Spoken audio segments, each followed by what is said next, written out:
In Section 3, the team at the top there is Donegal, and as I mentioned, Garden Spot, Manheim Central, and even Elko are trying to chase up into that second spot because it does feel like Donegal pretty much has that locked up. So, Eric, give us your thoughts on kind of Manheim Central chasing the top dog in Donegal. Can they get into leagues? Will they get into districts? How's the season been for the Barons?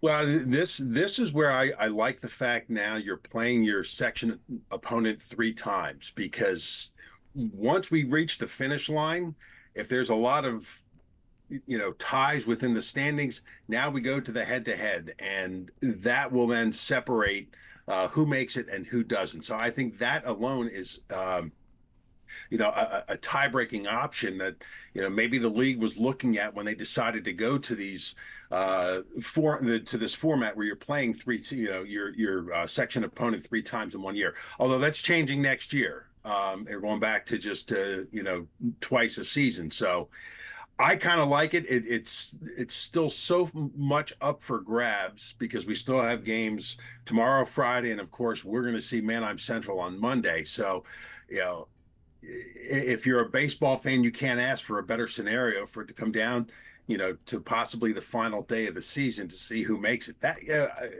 I just think it adds so much excitement and anticipation, and we'll see what happens Monday. And hopefully for the Barons, it's a situation where they're in a position, with a win that they can make it onto the league playoffs. So right now in Section 3, Donegal sits atop at 10-2, so they're in pretty good position. And then it's Garden Spot and Manheim Central at 7-5. And one of those teams is going to get into the league playoffs. One will not. Elko is a game behind them. We'll have Garden Spot on Thursday, Manheim Central on Monday. So we'll see, as you said, we'll get to see it play out in front of our eyes. We'll see if either of those teams is going to the league playoffs.